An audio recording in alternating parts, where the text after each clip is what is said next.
ॐ भूर्भुवः स्वः तत्सवितुर्वरेण्यं भर्गो देवस्य धीमहि धियो यो नः प्रचोदयात्। ॐ शान्ति शान्ति शान्तिः. Namaste my dear friends, this is video number 13 on Panchadasi. This video starts with the verse number 14 of chapter 3 of part 2 of Katha Upanishad. When all the desires that dwell in the heart fall away, then the mortal becomes immortal and here attains Brahma. Desires, the three main desires are related to progeny, wealth and happiness in heaven. Heart, it is the buddhi to which desires cling. Atma is always free from desires. Fall away because for a knower of Brahma there is nothing else to be desired. Desires arise in the mind during the state of ignorance, when a man regards himself as a finite entity. Mortal, the notions of birth and death result from ignorance of man's true nature and identification with the body. Immortal, the infinite and omnipresent Atma is beyond time and space and free from the law of causality. Hence, birth, death, and rebirth cannot be applied to it. Here, a man can destroy all his bondage and attain freedom while dwelling in this very body. Immortality is the realization of the timelessness of Atma. This realization is attainable here on earth. It is again emphasized that desirelessness, which reveals the immortal nature of Atma, is to be cultivated while one dwells in the body. Verse number 15.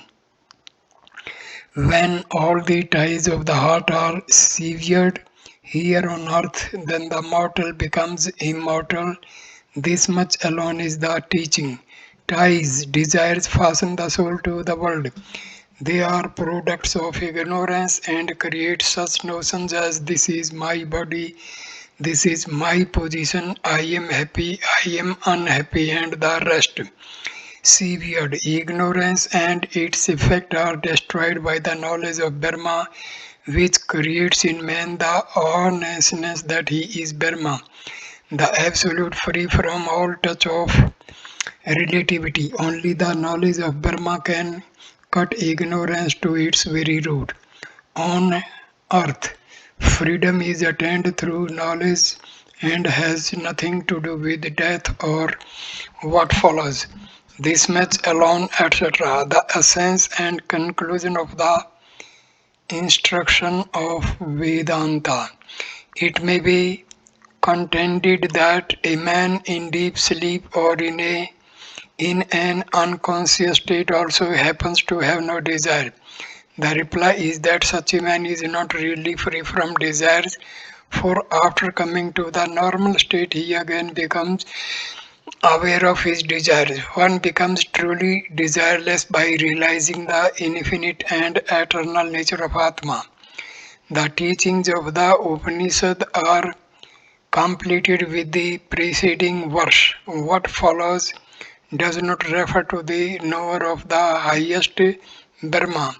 As a result of his realization of his identity with the all-pervading Brahma, he has severed while living in the body all the manifold ties of ignorance. For such an illumined soul, no rebirth is possible. He attains Brahma here. His prana does not go anywhere else for rebirth. It merges here in the Supreme Brahma. Always one with Brahma, he attains Brahma. The following verses refer to those who after death either go to Brahmaloka or return to earth from a lower heaven to continue their phenomenal existence. Their purpose is to show by contrast the unique good that follow the knowledge of Brahma. Further, Nachiketa had asked the king of death about the fire sacrifice as his second boon and received a suitable reply. Now the Upanishads describe how the fruit of that sacrifice is reaped. Verse number 16. There are 101 arteries of the heart, one of which pierces the crown of the head.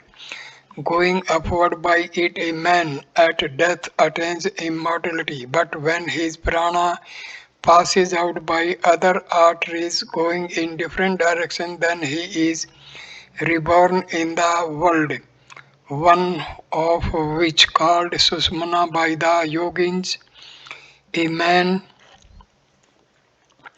referring to the worshipper of Saguna Brahma who at the time of death controls the Atma in the heart by the power of yoga and makes it go upward through the Susmana artery. Immortality, not the absolute immortality experienced by the knower of the Supreme Brahma, but the relative immortality enjoyed by the dwellers in Brahmaloka. But when etc.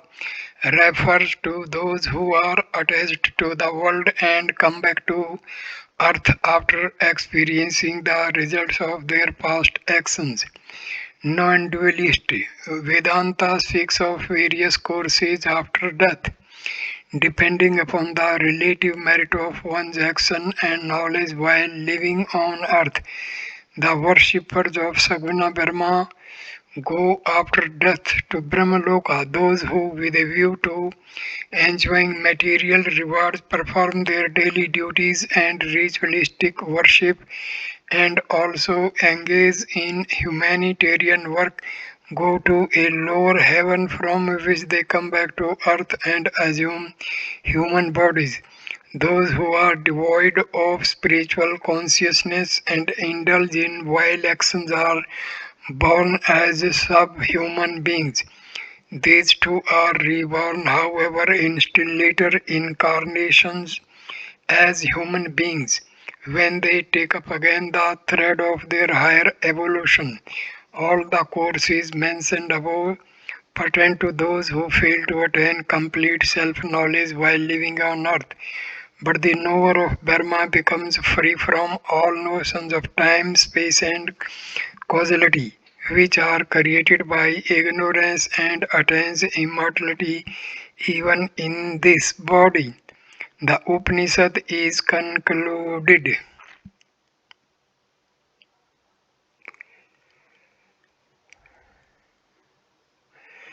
Stanza number 17. The Purusha, not longer than a thumb, the inner self always dwells in the hearts of men.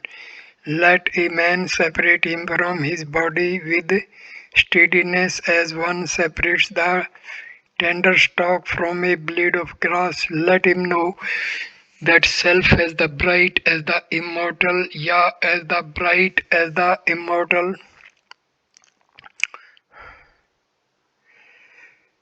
Separate him. Atma can be separated from the body, mind, and the rest by means of such spiritual disciplines as discrimination, detachment, and self control. Steadiness, infinite patience, and perseverance are necessary for the attainment of self knowledge. Inadvertence and sloth are its greatest enemy. Stock, etc. The tender shoot generally lies hidden in a blade of grass.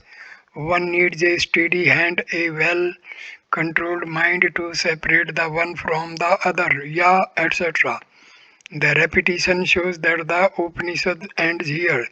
The teachings of the Upanishad are eulogized. Stanza number 18. Having received this wisdom taught by the king of death and the entire process of yoga, Nachiketa became free from impurities and death and attained Brahma. Thus, It will be also with any other who knows in this manner the innermost self,